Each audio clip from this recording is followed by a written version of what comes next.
ہمیں دن فکس کرنے سے بچنا چاہیے. جتنا اللہ اور اللہ کے رسول صلی اللہ علیہ وسلم نے ہمارے سامنے کہا ہے ہم کو بس اتنا ہی لینا چاہیے، نہ اس میں کم کرنا چاہیے نہ اس میں بڑھانا چاہیے. تیسری بات، اللہ کے رسول کی پرچھائی نہیں تھی. یہ تقریر میں کہا مولانا توقیر رضا صاحب نے. تو ہم چاہتے ہیں کہ ہمارے یہ دینی بھائی قرآن کی اس آیت پر غور کریں. قرآن اور کیا یہ لوگ اللہ کی پیدا کی ہوئی کسی چیز کو بھی نہیں دیکھتے کہ اس کی چھایا کس طرح اللہ کے سامنے سجدہ کرتے ہوئے دائیں اور بائیں گرتی ہے؟ سب کے سب اس طرح ویوستھا دکھا رہے ہیں. سورہ النحل آیت 16 معاف کیجیے گا، سورہ النحل 16 آیت نمبر 48 پارہ 14. تو یہ اس میں اللہ صاحب بتا رہا ہے کہ زمین آسمان پر جتنی بھی چیزیں ہیں زمین اور آسمان کے بیچ میں وہ سبھی جو ہے اللہ کی سبھی کی چھایا اللہ کو سجدہ کر رہی ہیں، مجبوری میں ہوں یا خوشی سے، اس میں کوئی بچا نہیں ہے. دوسری آیت ہے، تم نے دیکھا نہیں کہ تمہارا رب کس طرح چھایا پھیلا دیتا ہے، اگر وہ چاہتا تو اسے استھائی یعنی پرماننٹ چھایا بنا دیتا. ہم نے سورج کو اس پر دلیل بنایا. سورہ نمبر 25 الفرقان آیت نمبر 45 پارہ 18. یعنی اللہ نے ہماری چھایا پر سورج کو دلیل بنا دیا ہے. یعنی جب ہم سورج کے سامنے آئیں گے، کوئی بھی سورج کے سامنے آئے گا، چاہے پیغمبر ہوں چاہے انسان ہو یا کوئی بھی، تو اس کا سایہ بنے گا. یہ سورج کو اللہ نے دلیل بنا دیا ہے، اس میں کوئی بچا نہیں ہے. تیسری بات، پھر ہم اس چھایا کا دھیرے دھیرے اپنی اور سمیٹتے چلتے جاتے ہیں. سورہ الفرقان نمبر 25 آیت نمبر 46 پارہ 19.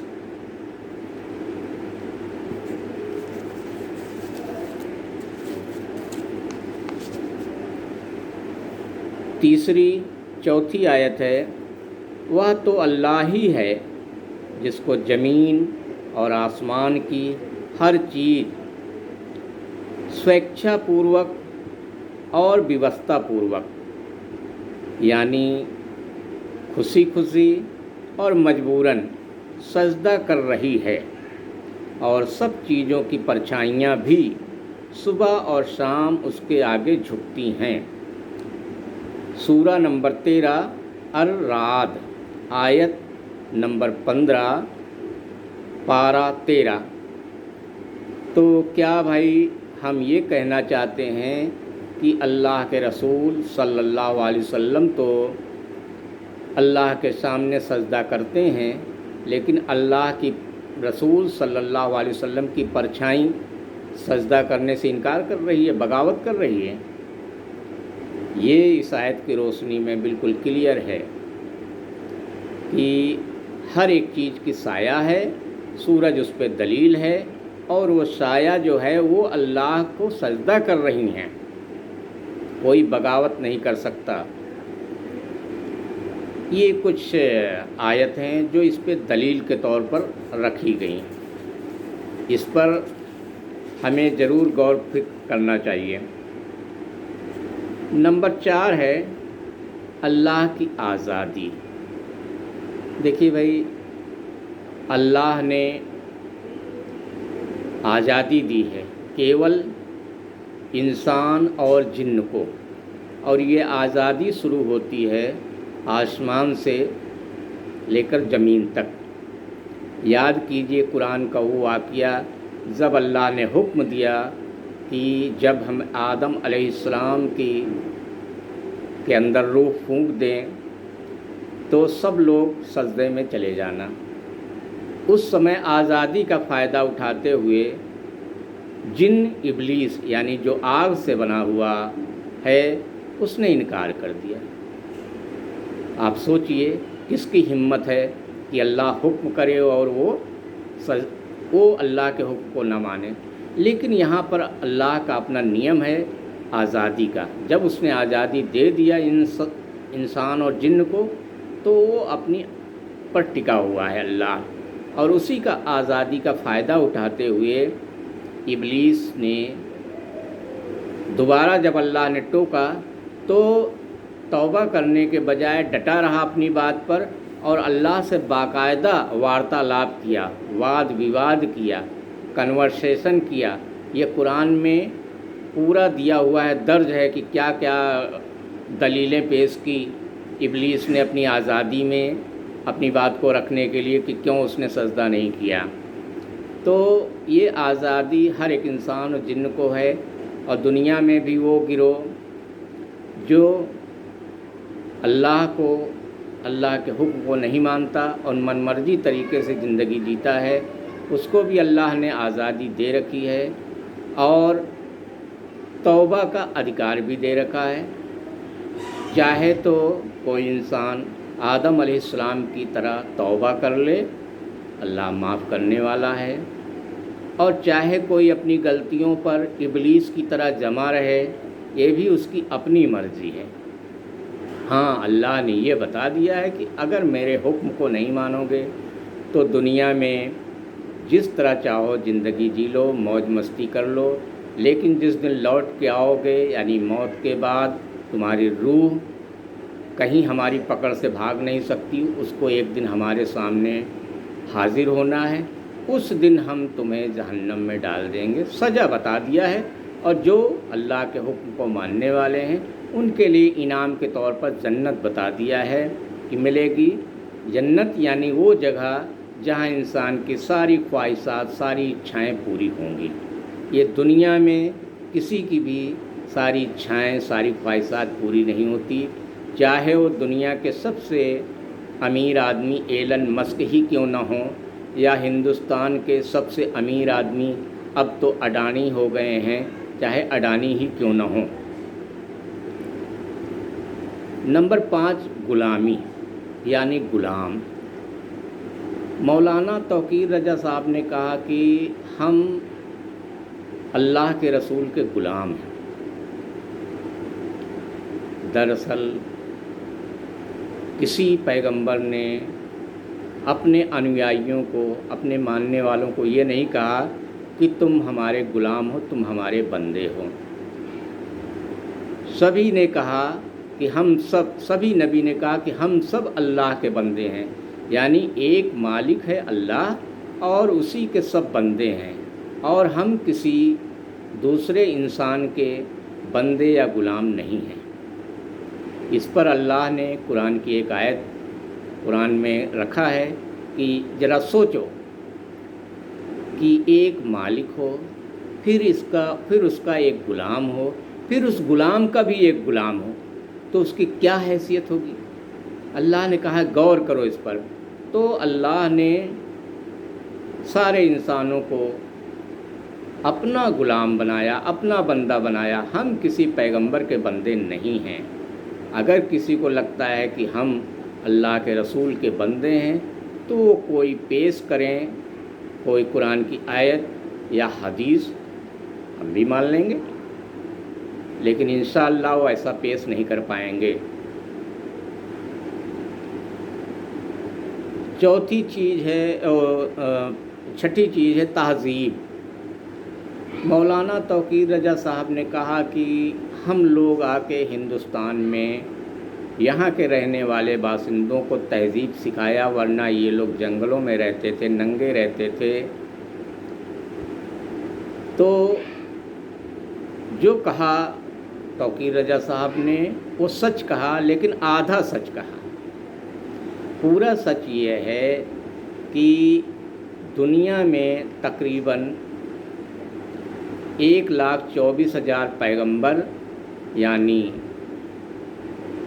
اوتار یعنی